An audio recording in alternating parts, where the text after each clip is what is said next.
Si vous n'êtes pas prêt à assumer les enfants, ne les faites pas. Parce que personne, je dis bien, écoutez-moi très bien, personne ne s'occupera de vos enfants comme vous-même.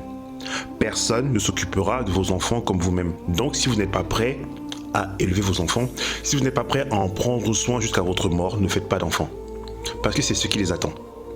Dans cette vidéo, ce qu'on voit, c'est une femme qui emmène ses enfants à elle au restaurant et à côté, sur une chaise, c'est sa nièce, la fille de sa sœur.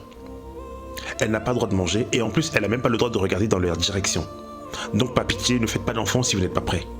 Parce que ce genre d'enfants, ils sont souvent issus de familles séparées. Le couple de ses parents n'a pas tenu, donc elle est peut-être élevée par sa mère. Mais comme sa mère, elle est encore jeune, elle doit refaire sa vie, l'enfant devient un fardeau. Donc pour ne pas traîner ce fardeau-là dans sa nouvelle vie, les femmes en Afrique ont souvent tendance à aller laisser l'enfant au village, aller laisser l'enfant auprès de leur mère. Et dans ce cas précis, l'enfant est gardé par sa tante. Mais regardez le traitement qu'elle fait. Quel humain, quelle maman, une femme qui a déjà ressenti le sentiment d'être mère peut faire ça. Encore quand tu n'as jamais été parent.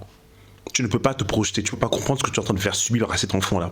Mais quand toi-même tu es déjà maman et que tu as le toupet, je sais même pas quel mot employer, pour traiter un enfant comme ça, vis-à-vis de tes enfants, moi je vous dis franchement, par pitié, si vous n'êtes pas prêt, ne faites pas d'enfants.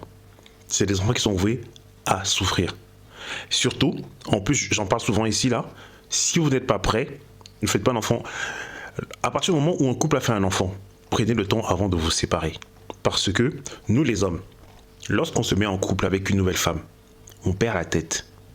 Et parfois, on perd la tête au détriment de nos enfants. Nos enfants souffrent dans les mains de nos nouvelles femmes. Je ne généralise pas, hein, mais ça arrive très souvent. Donc, soit vous ne faites pas d'enfants, à partir du moment où vous avez fait des enfants, prenez le temps de réfléchir avant de vous séparer. Parce que les beaux papas et les belles mamans qui vont arriver vont leur faire voir des vers et des pas mûrs. Force à tout le monde.